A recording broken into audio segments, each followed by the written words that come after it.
Sir, আমাদের syllabus তো শেষ। আজ একটু গল্প হলে ভালো হতো না স্যার?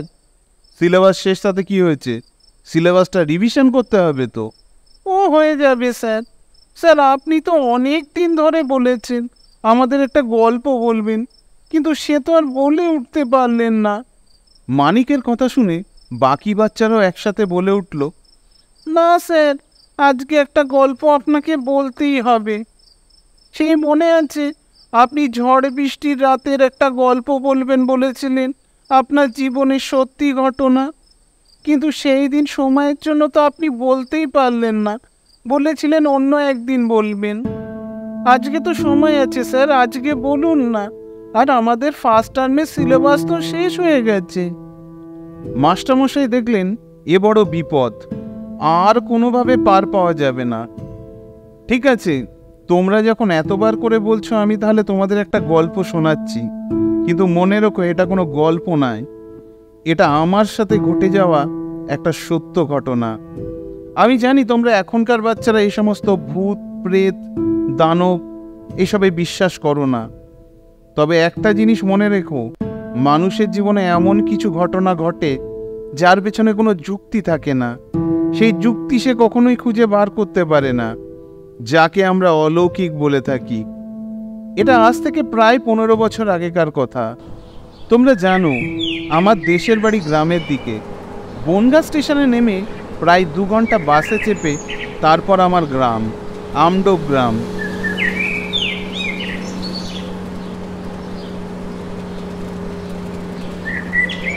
আমি কলকাতায় থেকে পড়াশুনো করি। আসলে গ্রামে কলেজ নেই, তাই কলকাতার প্রেসিডেন্সি কলেজে ম্যাথস অনার্স নিয়ে পড়তাম। ইচ্ছা করলে শনিবার বাড়ি আসা যায়, কিন্তু আমি তা করতাম না। কারণ শনিবার রবিবার বাড়িতে কাটিয়ে সময় নষ্ট করার চাইতে আমি কয়েকটা টিউশন করে নিতাম। তাতে আমার নিজের থাকার খরচাটা মোটামুটি চলে যেত। নিজের খরচা চালানোর জন্য বাবার কাছে হাত পাততে হতো না। তবে হ্যাঁ, বড় ছুটি পেলে তখন আমি অবশ্যই বাড়ি আসতাম। এইভাবে মোটামুটি আমার দিন ভালোই কাটছিল। সেবারে গরমের ছুটি পড়ল। আমাদের কলেজে অবশ্য মে মাসে গরমের ছুটি ডিক্লেয়ার করেছিল। তখনকার সময় প্রচণ্ড গরম পড়েছিল। গোটা 35 থেকে 40 দিন ছুটি পেয়েছিলাম। আমি ভাবলাম এই সুযোগে 5-6 দিনের জন্য বাড়ি থেকে ঘুরে আসা যাক। যে সময়কার কথা বলছি সেটা আজ থেকে প্রায় 15-16 বছর আগে। তখন কিন্তু মোবাইল ফোনের যোগাযোগ ছিল না, কিন্তু ল্যান্ডফোন থাকলেও তাতে লাভ কিছু নেই, কারণ আমার বাড়িতে কোনো ফোনের যোগাযোগ ছিল না। ফোন যদি করতে হতো তাহলে বাড়ির পাশের একটা দোকান ছিল, হরেন কাকার দোকান, সেখানে খবর দিতে হতো। একবার ভাবলাম বাড়িতে ফোন করে জানিয়ে দিই যে আমি কাল আসছি, কিন্তু মেসে ফিরে দেখলাম সামনে যে টেলিফোন বুথটা আছে সেখানকার টেলিফোনটা ডেড। তাই ভাবলাম আর বাড়িতে জানানোর খুব একটা প্রয়োজন নেই, একেবারে কালকে চলে গেলেই হবে। শুক্রবার সকালে রওনা হয়ে গেলাম। স্টেশনে পৌঁছে সেখান থেকে সঙ্গে সঙ্গে বাস পেয়ে গেলাম। ভাগ্যক্রমে বাসটা খুব তাড়াতাড়ি ছেড়ে দিল। বাড়ি যখন পৌঁছালাম, বাবা তো আমাকে দেখে একেবারে অবাক।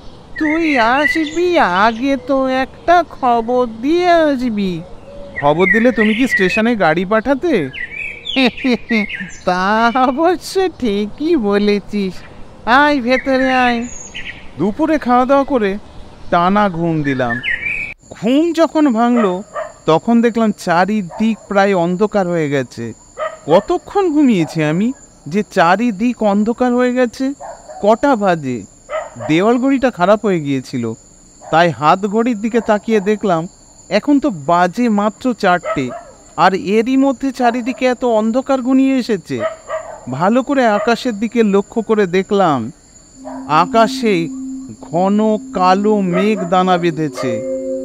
বাবা ঘরে ঢুকে বললেন, আজকে কাল বৈশাখী হবে, এটা রেডিওতে আমি শুনেছিলাম।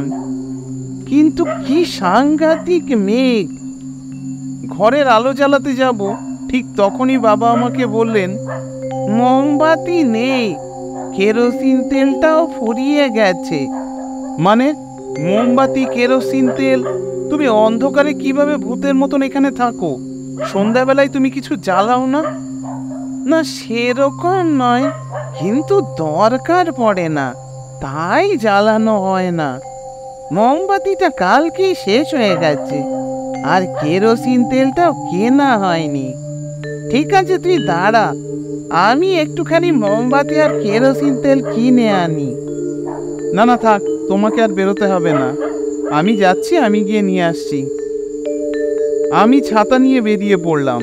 অবশ্য ছাতা নিয়ে বেরোনোটা আমার খুব একটা স্বভাবের মধ্যে নেই। বাবা বেরোনোর সময় জোর করলেন বলেই আমি ছাতাটা নিয়ে বেরোলাম। বাইরে দেখছিস কিরকম ঘন কালো মেঘ হয়ে আছে, ছাতা না নিয়ে গেলে বিপদে পড়বি। তাড়াহুড়ো করে বেরিয়ে আসলাম। বাবা কি যেন একটা বলছিল বেরোনোর সময়, কোথায় যেন একটা যেতে বারণ করছিল। আমি ততটা গুরুত্ব দিয়ে শুনলাম না। ভাবলাম বাবা হয়তো ভাবছে আমি আমার বন্ধু বান্ধবদের সাথে দেখা করতে যাচ্ছি, কিন্তু এই ঝড় জলের মধ্যে কার সাথে দেখা করতে যাব সেরকম ইচ্ছাও আমার নেই।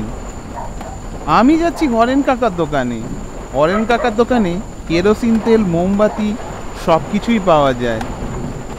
অনেকদিন পর গ্রামের রাস্তায় হাঁটছি, হালকা হালকা হাওয়া বইছে, সুন্দর একটা শীতল পরিবেশ। দূরে কোথাও একটা গরু ডাকছে, পাশ দিয়ে নদী বয়ে যাচ্ছে, নদীর কলকল শব্দ কানে আসছে। আর কিছুক্ষণ পরে বৃষ্টি নামবে। বৃষ্টি নামলে গ্রাম বাংলার পরিবেশটা, এদিকের রাস্তাটা বেশ নির্জন, ঝোপঝাড়ে ভর্তি। মাঝখান থেকে মাটির রাস্তা চলে গেছে, দুদিকে সারি সারি নারকেল গাছ। মনে হচ্ছে খুব তাড়াতাড়ি ঝড় উঠবে, তার সাথে বৃষ্টিও ঝাঁপিয়ে নামবে। না, একটু তাড়াতাড়ি পা চালাই, আবার ফিরতেও হবে। জামেঘ হয়েছে দেখছি, যদি ঝড় বৃষ্টি শুরু হয় তাহলে আজ আর বাড়ি পৌঁছাতে পারবো না। হাঁটতে হাঁটতে অনেকটা রাস্তা চলে এসেছি, কিন্তু কি হলো, এতক্ষণ হেঁটে যাচ্ছি, হরেন কাকার দোকান আসেনি কেন? এতটা রাস্তা তো নয়। আমি কি বেশ কিছুদিন গ্রামে না এসে রাস্তাঘাট সব ভুলে গেছি? এই সমস্ত কথা চিন্তা করতে করতেই আমি হেঁটে চলেছি। হঠাৎ পেছন থেকে একটা ভারী গলার স্বর ভেসে আসায় আমি একটু চমকেই গেলাম। আরে ও নয়ন, কোথায় চললে? আসলে ভাবছিলাম একটা অন্য জিনিস, তার সাথে সাথে পেছন থেকে একটা ভারী কণ্ঠস্বর ভেসে আসে। আমি একেবারে অন্য জগতে ফিরে আসলাম। কণ্ঠস্বরটা বেশ পরিচিত মনে হলো। পেছনে ফিরে দেখলাম যা ভেবেছিলাম তাই, হরেন কাকা। আরে নয়ন বাবা, তুমি কবে এলে? এই তো কাকা, আজকে দুপুরের দিকে এসে পৌঁছালাম। ও, তা কদিন থাকবে তো এখানে? আমাদের কথা তো ভুলেই গেছো। আরে না না কাকা, তোমার দোকানেই তো যাচ্ছিলাম। ও তাই নাকি? তা আমার দোকানে আসছিলে আর দোকান ফেলে চলে যাচ্ছ? তুমি কি রাস্তাঘাট সব ভুলে গেছো নাকি? ঠিক যা ভেবেছিলাম তাই। আমি কি রাস্তাঘাট সমস্ত ভুলে গেছি? আমি হরেন কাকার দোকানের সামনে দাঁড়িয়ে আছি, আর দোকানটা আমি খুঁজে বেড়াচ্ছি। আমি এখনো সামনের দিকে এগিয়ে যেতাম যদি হরেন কাকা আমাকে না ডাকতো। এমন ভুল তো আমার কোনোদিন হয়নি, আজ হঠাৎ এরকম মনে হচ্ছে কেন? এসো বাবা, কতদিন পরে এলে, একটুখানি বসো, দুটো কথা বলি। ছোটবেলায় অবশ্য হরেন কাকার দোকানটা আমার কাছে একটা খেলার জায়গা ছিল। এখানে সামনেই বেশ কিছুটা জায়গা ছিল, এখানেই আমরা খেলাধুলো করতাম। আর এখানে ক্যাডবেরি, লজেন্স, বিস্কুট এসব কিছু কিনে খেতাম। গ্রামের মধ্যে একমাত্র হরেন কাকার দোকানটা এমন ছিল যেখানে সব কিছু পাওয়া যায়। মোমবাতি, কেরোসিন তেল, চা পর্যন্ত পাওয়া যায়। তেলে ভাজা, মুড়ি, চানাচুর, মুদিখানার দোকানে যা যা পাওয়া যায় সব কিছু তো পাওয়া যায়ই, তা বাদে বোনাসও অনেক কিছু পাওয়া যায়। এক কথায় বলতে গেলে অল ইন ওয়ান। সামনে কাঠের বেঞ্চিটার ওপরে বসলাম। অনেকদিন পরে এলাম হরেন কাকার দোকানে। এটুকু বুঝতে পারলাম যে আগের মতন রমরমা বাজার আর নেই। দোকানঘরটা প্রায় ভেঙে পড়েছে, জানলার একটা পাশ প্রায় অর্ধেক ভেঙে গেছে। ওপরের ছাউনিটা ছিল, যার নিচে বেঞ্চ পাতা থাকে, সেখানে সন্ধ্যাবেলায় লোকজন বসে চা, মুড়ি, চপ এই সমস্ত খেত।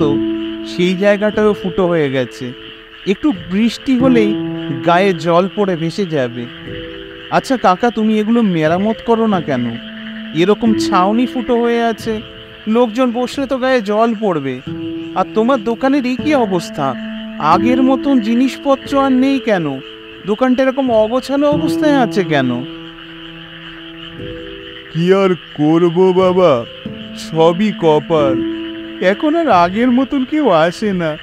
আর তাছাড়া সবাই ওই পুপাড়ার দোকানে চলে যায়। এদিকে আর কটা লোক আসে, বিক্রি বাটাও সেরকম নেই, পুঁজিও সেরকম নেই যে সারাবো। কিন্তু কাকা, অল্প স্বল্প মেরামত তো করতে পারো। যা খদ্দের আসা তাও তো আসবে না। কথা বলতে বলতে লক্ষ্য করিনি যে মেঘ আরো ঘন হয়ে এসেছে। এবার ঠান্ডা হাওয়া বইতে শুরু করেছে। যে কোনো সময় বৃষ্টি শুরু হতেই পারে। অনেক দিন পরে হরেন কাকাকে পেয়ে বেশ গল্প জুড়ে দিয়েছি আমরা দুজনে। বৃষ্টির কথা, ঝড়ের কথা বেমালুম ভুলে গেছি। চারিদিক ঘন অন্ধকার হয়ে এসেছে। বৃষ্টির বেগটাও আস্তে আস্তে বাড়তে শুরু করেছে, সঙ্গে ঝোড়ো হাওয়া বইছে। কিছুক্ষণ যদি হরেন কাকার দোকানে দাঁড়িয়ে যেতাম তাহলে হয়তো ভালো হতো, কারণ এই প্রচণ্ড বৃষ্টির মধ্যে এগোনোই প্রায় মুশকিল হয়ে যাচ্ছে। আমাদের গ্রামের পুকুর পাড় দিয়ে যখন হেঁটে যাচ্ছি তখন মনে হচ্ছে যেন আমার পেছনে কে হেঁটে আসছে। হ্যাঁ, আমি স্পষ্ট বুঝতে পারছি পেছনে কার পায়ের শব্দ শোনা যাচ্ছে। অন্য সময় হলে শব্দটা এত স্পষ্ট হয় না, কিন্তু ভিজে মাটির ওপর দিয়ে যখন কেউ হাঁটে তখন তার পায়ের শব্দটা কিন্তু বেশ স্পষ্ট শোনা যায়। কিন্তু পেছন ঘুরে দেখে কাউকে তো দেখতে পেলাম না। পুকুর পাড়ের পাশ দিয়ে যখন আসছি তখন সেই বটতলাটার দিকে তাকিয়ে আমার বুকের মধ্যেটা ছ্যাঁত করে উঠল। আজ থেকে প্রায় বছর 3 আগে এই বট গাছে গলায় দড়ি দিয়েছিল নিতাই মুখুজ্জের স্ত্রী। রাস্তাটা একেবারে ফাঁকা। আমাকে একা পেয়ে, না, এইসব কথা ভাবা উচিত নয়। আমি সামনের দিকে এগোতে শুরু করলাম। মনে মনে শুধু একই কথা ভাবছি, যত তাড়াতাড়ি বাড়ি পৌঁছানো যায় ততই মঙ্গল। কিন্তু আবার সেই পরিচিত কণ্ঠস্বর পেয়ে আমি পেছনের দিকে তাকালাম। দেখলাম হরেন কাকা দাঁড়িয়ে আছে বৃষ্টির মধ্যে। তার মাথায় কোনো ছাতা নেই। হরেন কাকা, তুমি এখানে? তোমার ছাতা কই? তুমি এইভাবে বৃষ্টির মধ্যে ভিজছো কেন? আমার ছাতার তলায় এসো। আমার ছাতা লাগে না। এ কথাটা বলেই হরেন কাকা একটা পলিথিনে জড়ানো কি যেন আমার দিকে এগিয়ে দিল। কি আছে এতে কাকা? বাবা নয়ন, তুমি তো মোমবাতি নিলে, কিন্তু দেশলাই না নিলে মোমবাতি জ্বালাবে কি করে? কিন্তু আমি তো তোমার কাছে মোমবাতি চাইনি। চাওনি সেটা জানি, কিন্তু জানো কি আদেও ঘরে দেশলাই আছে কিনা? আসার সময় বাবার কথাটা মনে পড়ে গেল। বাবা কিন্তু আমাকে দেশলাই আনতে বলেছিল। কিন্তু হরেন কাকা এটা কিভাবে জানলো? আচ্ছা সে ঠিক আছে, কিন্তু তুমি চলো, ছাতার নিচে এসো, বাড়ি যাবে তো। আর তোমার বাড়ি তো সামনেই, চলো আমি তোমাকে বাড়িতে পৌঁছে দিচ্ছি। এইভাবে বৃষ্টিতে ভিজলে তো তোমার শরীর খারাপ হয়ে যাবে। না বাবা, তুমি চলে যাও, আমার এখনো দোকানে কিছু কাজ বাকি আছে, আমি কিছুক্ষণ পরে যাব। একথা বলে হরেন কাকা ছুটতে ছুটতে দোকানের দিকে চলে গেল। এত তীব্র গতিতে হেঁটে গেল।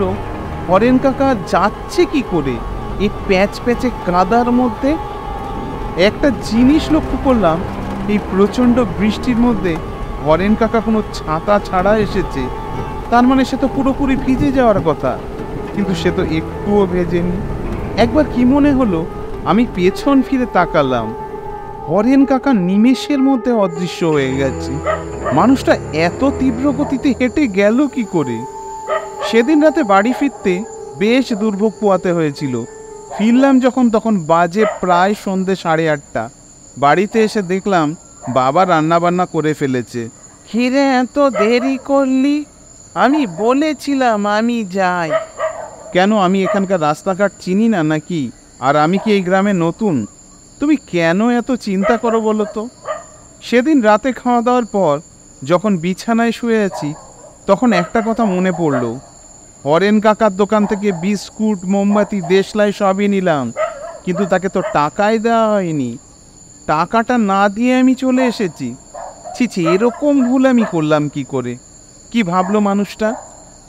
অবশ্য জানি হরেন কাকে এ ব্যাপারে কিছুই মনে করবে না, কিন্তু জিনিস কিনে টাকা দেওয়া উচিত। ভাবলাম পরের দিন সকালে গিয়ে টাকাটা দিয়ে আসবো। পরদিন সকালে আমি হাঁটতে হাঁটতে হরেন কাকার বাড়িতে চলে আসলাম। হরেন কাকা বাড়ি আছো নাকি? ও হরেন কাকা! কারোর কোনো সাড়া শব্দ পেলাম না। দরজায় গিয়ে কয়েকবার টোকা দিতেই হরেন কাকার স্ত্রী দরজা খুললেন। কে? কাকে চাই? কাকিমা, আমি নয়ন। ও, মুখুজ্জির ছেলে? হ্যাঁ কাকিমা, তুমি ঠিক ধরেছ। আচ্ছা, একটু কাকাকে ডেকে দাও না। আসলে আমি কাল রাতে কাকার দোকানে গিয়েছিলাম, কিন্তু জিনিস নিয়ে আর টাকাটা দেওয়া হয়নি, তাই এখন এসেছি টাকাটা দেব। আমার কাছে কথা শোনার পর কাকিমার চোখ ছলছল করছিল। যে মানুষটা আজ 6 মাস হলো মারা গেছে, সে মানুষটার সাথে তোমার কাল কি করে দেখা হলো? কথাটা শোনার সাথে সাথে আমার সারা শরীরের রক্ত যেন জমাট বেঁধে বরফ হয়ে গেল। বুকের ভেতরটা কেঁপে উঠল। আমি সত্যি এতক্ষণ লক্ষ্য করিনি যে কাকিমার পরনে সাদা কাপড়। তার মানে হরেন কাকা সত্যিই নেই। তাহলে কাল সন্ধ্যায় আমি কার সাথে কথা বললাম, কার সাথে এতটা সময় কাটালাম?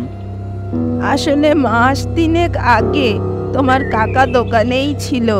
হঠাৎ করে প্রচণ্ড ঝড় বৃষ্টি, এমন জোরে একটা বাজ পড়লো, দোকান ঘর শুদ্ধ সব জ্বালিয়ে পুড়িয়ে দিল। তোমার কাকা ওখানেই মারা যায়। কাল রাতে তুমি যা দেখেছো তা হয়তো অস্বাভাবিক কিছু নয়। তারপর থেকে ঝড় জলের রাতে অনেকেই দেখেছে তোমার কাকা দোকান খুলে বসে আছে।